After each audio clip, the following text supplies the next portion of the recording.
Olá, seja bem-vindo a mais uma aula de Química Orgânica do Pré-Universitário da Universidade Católica de Pernambuco. Meu nome é Letícia, eu estou sob orientação do professor Edson e nessa aula de hoje vamos ver um pouco sobre proteínas. Então, vamos lá! Bom, primeiro, antes de tudo, como vocês já estão acostumados, eu gosto de dar a definição das coisas. E aí eu coloquei uma definição assim bem boa, de se entender sobre que danado que são proteínas, A gente convive com proteínas no nosso dia a dia, mas às vezes a gente não sabe da definição. E aí eu trouxe, pra gente entender. E quando a gente olhar para uma carne agora, a gente vai pensar, nossa, isso aqui é formado por um conjunto de louca. Mas é isso. Proteínas, são substâncias formadas a partir de conjuntos de aminoácidos ligados entre si, que aí chamam de ligações peptídicas. E para simplificar tudo, proteínas são basicamente compostas por moléculas de carbono, hidrogênio, oxigênio e nitrogênio. Uma coisa muito importante de lembrar, que a gente já estudou sobre aminoácidos, é que existem apenas 20 tipos de aminoácidos. E aí, isso quer dizer que vão existir apenas 20 tipos de proteínas? Não. Tem 20 tipos de aminoácidos, que as proteínas são formadas a partir das ligações entre aminoácidos, e aí posso fazer várias combinações e obter vários tipos de proteínas. Então, não necessariamente só existem 20 tipos de proteínas. Beleza? E aí vamos começar a aprofundar as coisas, Não vamos ficar só na definição, não, que o negócio aqui é babado. Vamos começar a falar um pouco sobre as funções dessa danada.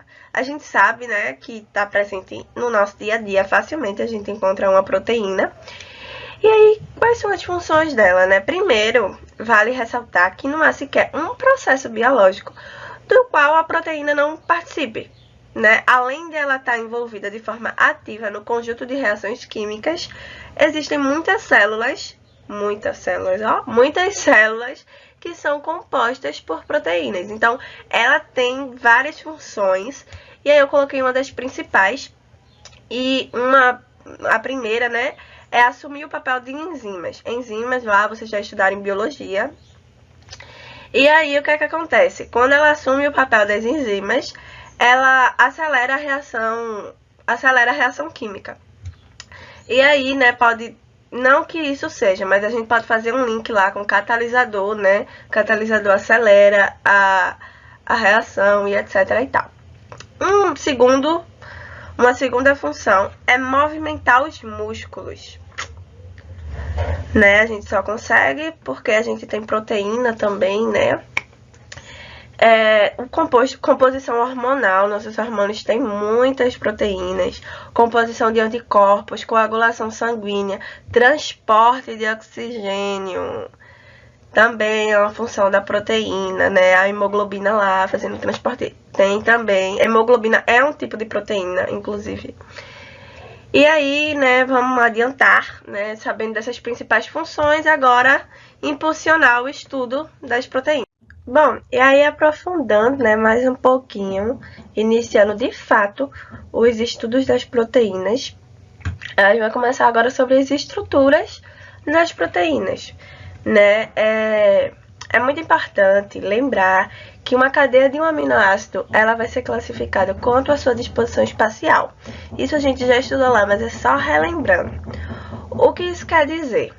Vai analisar a estrutura de acordo com o dobramento e enrolamento de sua rede proteica.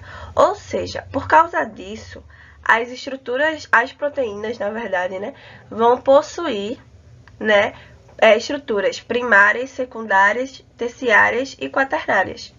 E aí a primeira que eu trouxe, a primária. E a primária vai ser basicamente isso aí que vocês estão vendo mesmo, Ligação entre aminoácidos de forma linear.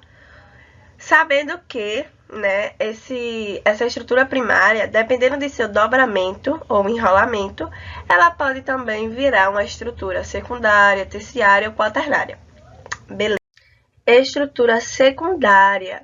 A estrutura secundária também vai ser oriunda de uma ligação entre aminoácidos, só que lembra lá na estrutura primária que tinha um NH e uma carbonila?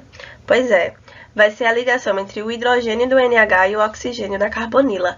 E aí, quando eles ligarem, eles vão fazer meio que ou esse enrolamento, como se fosse um cachinho assim, sabe? Pronto, uma molinha. Ou então, como se fosse, deixa eu ver aqui, o papel dobrado. Vai ter ou essa estrutura assim, de como se fosse vários papéis dobrados mesmo, ou de uma molinha. E aí é muito fácil diferenciar por causa disso. Estrutura terciária. Vamos imaginar que essa folha de papel aqui é uma estrutura primária, linear, né? Se é primária, vai ter que ser linear. Se é linear, primária. Decorou, chuchu, beleza. Pronto, isso aqui é uma estrutura primária. E aí eu começo a dobrar. Claro que eu não vou conseguir dobrar aqui de forma espacial, mas vamos supor que sim. Eu começo a dobrar ela de forma espacial. Dobrei uma, dobrei duas, dobrei três, quatro, dobrei várias vezes. Tudo dobrado. Quando isso ocorre, quando uma estrutura primária, linear, começa a se dobrar, né? Eu tô falando de um termo para vocês entenderem. Mas quando elas começam a fazer isso, vai ocorrer o que a gente vai chamar de estrutura terciária. Quando que isso ocorre? Ocorre geralmente com o resultado de ligações de enxofre, que é o que a gente chama de pontes de disulfetos. Como essa estrutura que eu coloquei aí, essa estrutura daqui é chamado de mioglobina. Mioglobina é responsável, né? É a proteína responsável por manter o oxigênio das células do músculo. Um bom exemplo sabe aquela cor vermelha da carne que escorre quando a gente corta, que o povo fala que é sangue? Na verdade não é o sangue, é a mioglobina. E aí ela é um exemplo de uma estrutura terciária, estrutura de proteína terciária. E é justamente isso, né? A mioglobina é o dobramento de uma estrutura primária. Dobrou, dobrou, dobrou, terciária. E ela tem essa estrutura assim, meio, sabe? É muito fácil de identificar uma estrutura terciária. E aí, uma estrutura quaternária. Estrutura quaternária, como vocês podem observar aqui, né, nesse primeiro exemplo, onde eu aprendi a desenhar. É muito parecida com a terciária. Por quê? Porque é a junção de várias terciárias. Então, quando a gente une várias terciárias, a gente vai obter uma quaternária. Um exemplo é a hemoglobina, que é a estrutura que está aqui do lado. Isso é uma seta. Essa hemoglobina é a junção, como vocês podem ver aqui, de várias estruturas terciárias. E é também muito fácil de identificar, de diferenciar uma da outra. Vocês perceberam agora, né, que proteína é algo assim bem visível. A gente consegue diferenciar uma da outra facilmente. Então, síntese proteica. Essa é uma parte desse conteúdo, né, desse assunto bastante complexo. Então, eu vou precisar de um pouquinho de atenção mais, né? Não é complicado, não, é complexo. E aí tem outra coisa também que a gente não vai se aprofundar tanto, porque não é um assunto, o aprofundamento desse assunto, na verdade, não é tão interessante pra gente. Com certeza vocês já viram isso ou estão vendo com a galera lá de biologia. E aí lá eles vão aprofundar, vão explicar bem melhor, porque eles estudam isso. Aqui no caso a gente só vai falar a parte que realmente interessa pra gente, tá certo? E aí, síntese proteica, né, a parte onde vai acontecer a formação das proteínas. E é feita em 3 etapas: transcrição, ativação e tradução. Aqui no desenho, né, que eu achei na internet, não aparece a ativação. Por quê? A ativação, ela tá bem aqui no meio.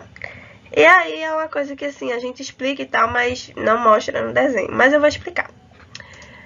Deixa eu apagar aqui só para não confundir a gente. Vamos lá, começar a primeira etapa. Transcrição. Nessa primeira etapa, o que é que vai acontecer? A gente vai ter uma enzima do RNA. E aí, essa enzima, ela vai ligar a uma extremidade da molécula do DNA do gene. É muita palavra complicada, mas vamos lá. Então, vamos lá, tem uma enzima e ela vai ligar-se a uma extremidade da molécula do DNA do gene. Quando isso acontecer, vocês lembram lá que a estrutura do DNA, né, como a gente pode ver, até aqui mesmo no desenho, ó, é uma dupla hélice. Quando essa ligação acontecer, a ligação de hidrogênio entre as bases nitrogenadas das duas fitas do DNA, elas vão se quebrar. E quando isso acontecer, né, essa dupla hélice, elas vão se desfazer. E aí as fitas, elas vão se separar. Quando isso acontecer também, né, logo após, esse RNA, essa enzima de RNA, ela começa a sintetizar uma nova molécula de RNA, que a gente vai chamar de RNA mensageiro.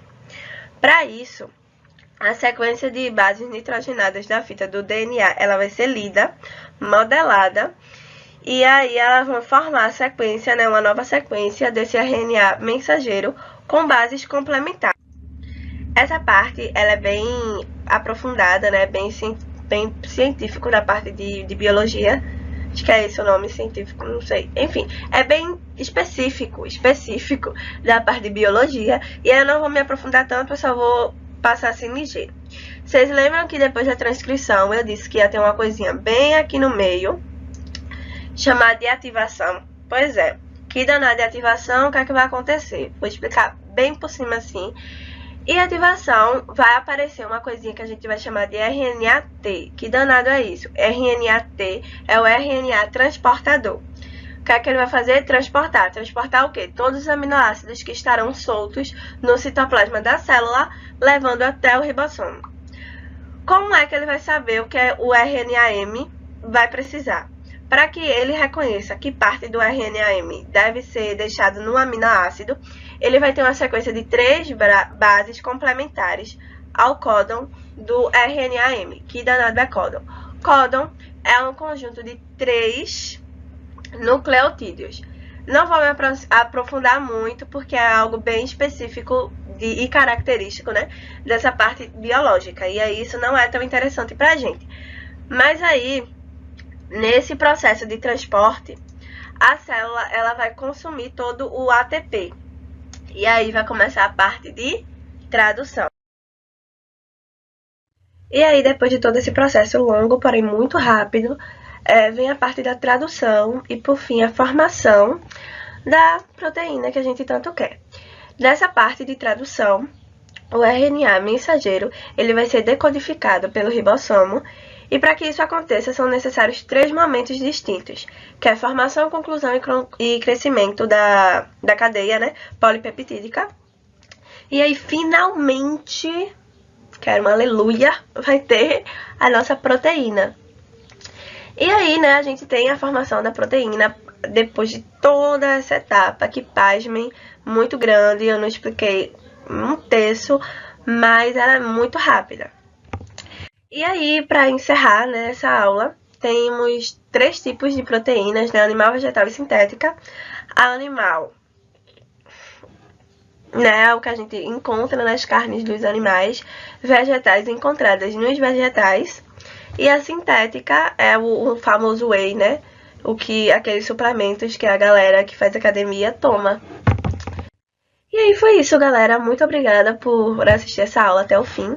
Espero que tenha sido de bom proveito para vocês. Um cheiro bem grande. Até a próxima aula.